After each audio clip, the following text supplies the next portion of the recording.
comes in, and it was a bad. It could have been really bad. It was 2 o'clock in the morning, and it's just I don't know, just a miracle, that we got to it, and the fire department came on.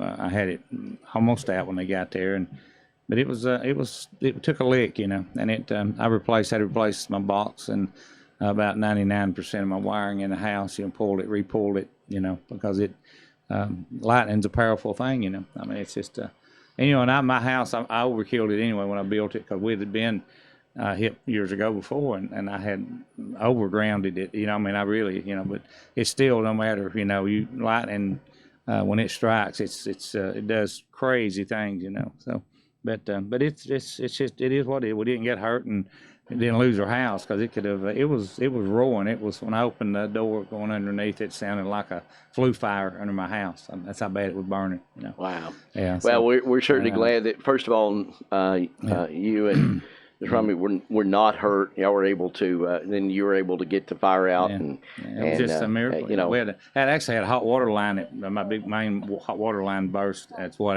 actually helped me put it out. I wouldn't gain, with the water hose. I had a lot of pressure, but I had a main line coming off one of those on-demand hot water heaters that it was so hot it melted it in place, and when it did, it shot it right on the fire, the steam and all. And of course, it's continuous, running, and so. That was a blessing, I mean, absolutely. Yeah. Well, we're glad that not that you had to go through it, but we're glad that you went through it and everything is back, and nobody was exactly hurt. That's the biggest thing. So we're glad there. I know that you had talked with me as we went on the air here this morning that got a meeting on Highway 299. Traffic is such a problem.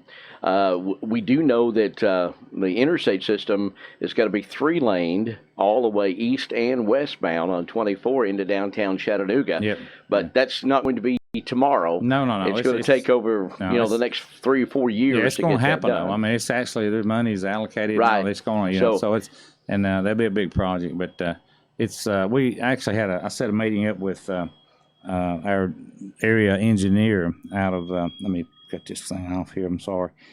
It rings every once in a while, The actual area engineer, Grant Waldrop, out of White, Georgia, which is our main GDOT office in Northwest Georgia. He covers all of our northwestern counties. And we came up and met with myself. Lamar was there. And also we had, we used to kid about this, the proclaimed mayor of Hooker, Rex Harrison, came in, and so he anyway, we went through the 299, and there was a lot of issues up there, as far as cross drains go, and fortunately it was a bad day. It was raining the whole time we were there, so they got to see some things there that normally you wouldn't see if it was on a beautiful day, so and there was a lot of traffic there, and we explained to him, and I showed him some dates there that it seems like 3 or 4 times a month, sometimes more than that, all the interstate traffic is turned on 299, from up there. They'll divert them off at Hilltown. They'll come that way, or 41, but mainly 299. And so they assured us that he's gonna take it as one of his projects there, and they're gonna put some more signage up. And they're working on an answer for the 299 entrance down there where you come off of Highway 11. They call it State Route 58 because that is their state route, but we call it US Highway 11. But what that is, I don't know. I know about years ago they talked about they run around, they're doing that. They're a tremendous. They're all over Georgia now, but right. Roundabout and all that. But I think now, which they have improved it some, if you've noticed, they've widened, but still though.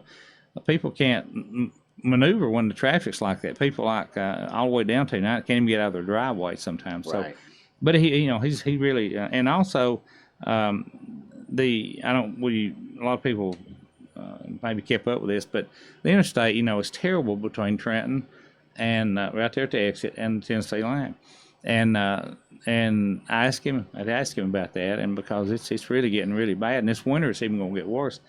And Grant told me, he said they rebid it out, and said it came in 3 times what it was going to cost them back when they were going to do it, and they put it on the back burner, and it was like it was like 34 million or something like it. It was unreal amount. And he said, we're really not sure. He said, we're going to try to get through the winter and patch it. But he said, as far as the state allocations go, he said, we know it's got to be done, but whether it'll be done next spring or not, because we were hoping, and they'd been told that it probably would happen in the spring of this year. And so we really don't know. We don't know about that. I don't know. He couldn't give me a real good answer, to finalize that.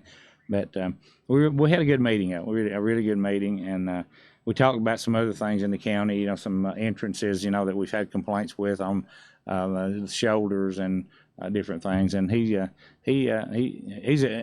dealt with him a long time. I've known him since before he had that position for years. And what I like about him is if he tells you something, he gets it done. He can get it done. If he can, he just tells you. He can't do it. So, anything else, real quick? We only got a couple of minutes here, but I want to give you an opportunity. I thought we had 30 minutes there for a minute. No, well, anything that you would like to we need to talk about before Christmas? We are working too, real quick on it, because it's pretty important, because the traffic, backs up terrible on the interstate when we have an accident. Right. Mm-hmm.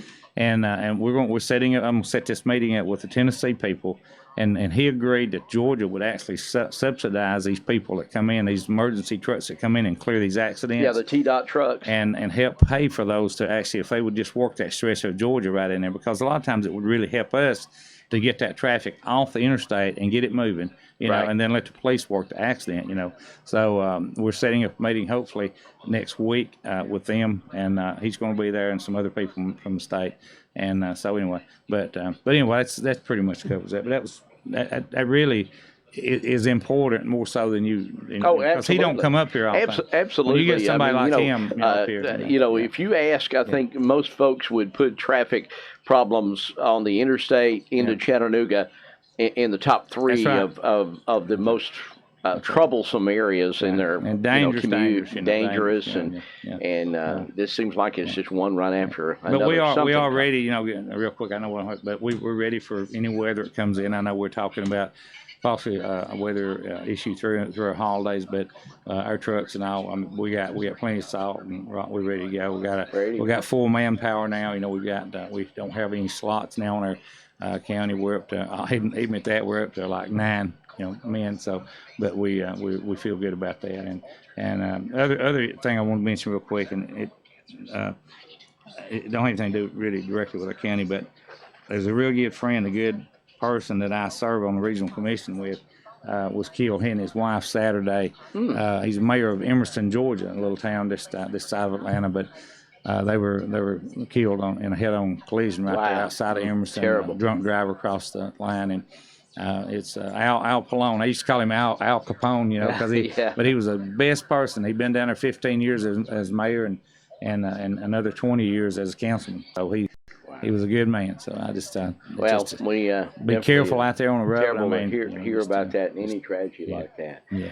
But, Dade County Executive Ted Rumley, he's with us every Thursday, and he'll be back next Thursday, and then we got Christmas coming in. Right. You have to wear a big coat next Thursday. Oh yeah, according to Patrick. Exactly. Yeah. But